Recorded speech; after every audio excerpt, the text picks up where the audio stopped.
Lévitique, chapitre 25. L'Éternel parla à Moïse sur la montagne de Sinaï, et dit : Parle aux enfants d'Israël, et tu leur diras : Quand vous serez entrés dans le pays que je vous donne, la terre se reposera.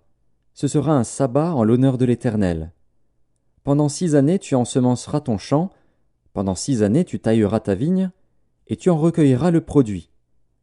Mais la 7e année sera un sabbat, un temps de repos pour la terre, un sabbat en l'honneur de l'Éternel. Tu n'ensemenceras point ton champ, et tu ne tailleras point ta vigne. Tu ne moissonneras point ce qui proviendra des grains tombés de ta moisson, et tu ne vendangeras point les raisins de ta vigne non taillée. Ce sera une année de repos pour la terre. Ce que produira la terre pendant son sabbat vous servira de nourriture, à toi, à ton serviteur et à ta servante, à ton mercenaire et à l'étranger qui demeure avec toi, à ton bétail et aux animaux qui sont dans ton pays. Tout son produit servira de nourriture. Tu compteras 7 sabbats d'année, 7 fois 7 années, et les jours de ces 7 sabbats d'année feront 49 ans. Le 10e jour du 7e mois, tu feras retentir les sons éclatants de la trompette. Le jour des expiations, vous sonnerez de la trompette dans tout votre pays.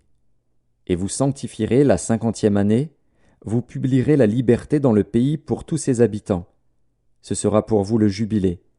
Chacun de vous retournera dans sa propriété, et chacun de vous retournera dans sa famille. La 50e année sera pour vous le jubilé. Vous ne sèmerez point, vous ne moissonnerez point ce que les champs produiront d'eux-mêmes, et vous ne vendangerez point la vigne non taillée, car c'est le jubilé. Vous le regarderez comme une chose sainte. Vous mangerez le produit de vos champs. Dans cette année de jubilé, chacun de vous retournera dans sa propriété. Si vous vendez à votre prochain, ou si vous achetez de votre prochain, qu'aucun de vous ne trompe son frère.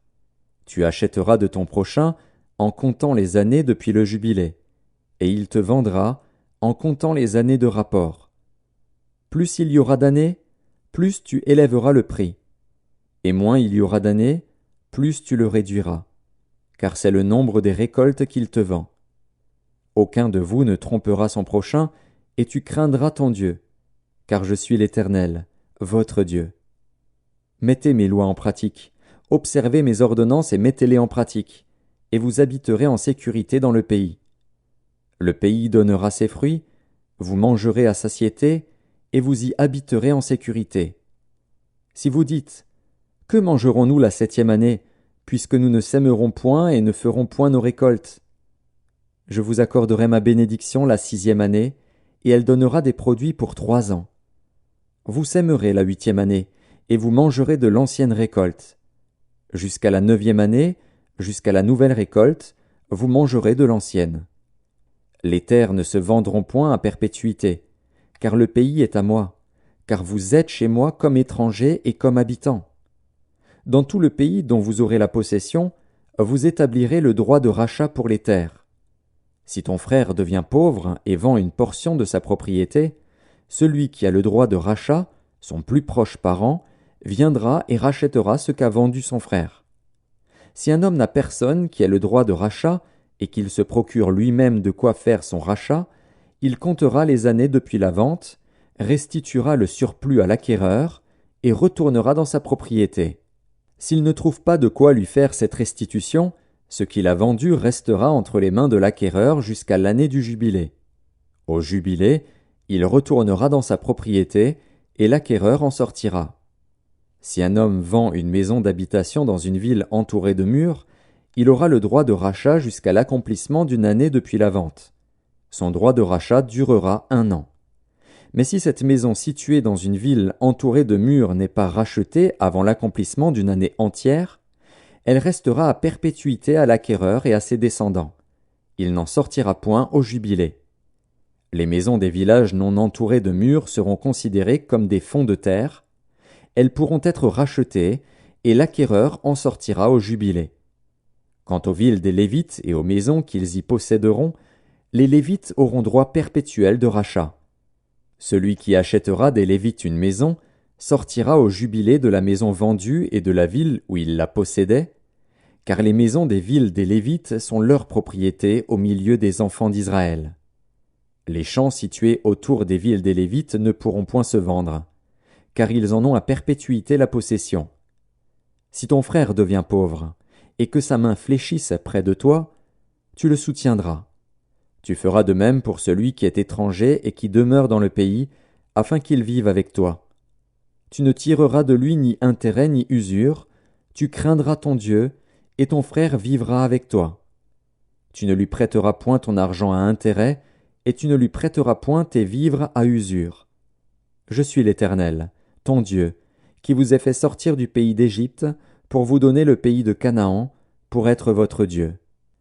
Si ton frère devient pauvre près de toi, et qu'il se vende à toi, tu ne lui imposeras point le travail d'un esclave.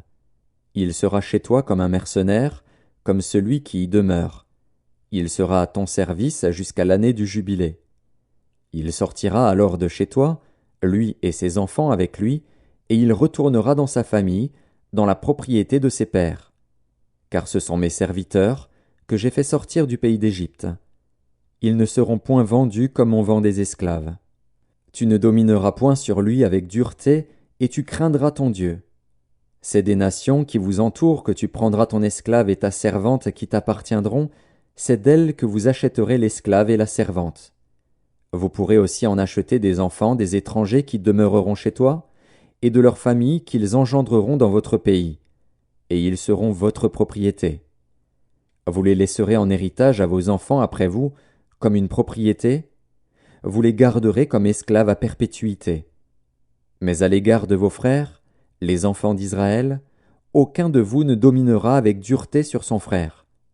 Si un étranger, si celui qui demeure chez toi devient riche, et que ton frère devienne pauvre près de lui et se vende à l'étranger qui demeure chez toi ou à quelqu'un de la famille de l'étranger, il y aura pour lui le droit de rachat, après qu'il se sera vendu.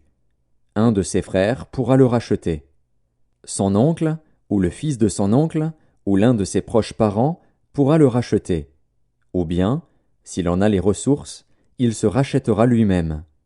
Il comptera avec celui qui l'a acheté depuis l'année où il s'est vendu jusqu'à l'année du jubilé, et le prix à payer dépendra du nombre d'années, lesquelles seront évaluées comme celles d'un mercenaire. S'il y a encore beaucoup d'années, il payera son rachat à raison du prix de ces années et pour lequel il a été acheté. S'il reste peu d'années jusqu'à celle du jubilé, il en fera le compte, et il payera son rachat à raison de ces années. Il sera comme un mercenaire à l'année, et celui chez qui il sera ne le traitera point avec dureté sous tes yeux. S'il n'est racheté d'aucune de ces manières, il sortira l'année du jubilé, lui et ses enfants avec lui. Car c'est de moi que les enfants d'Israël sont esclaves. Ce sont mes esclaves, que j'ai fait sortir du pays d'Égypte. Je suis l'Éternel, votre Dieu.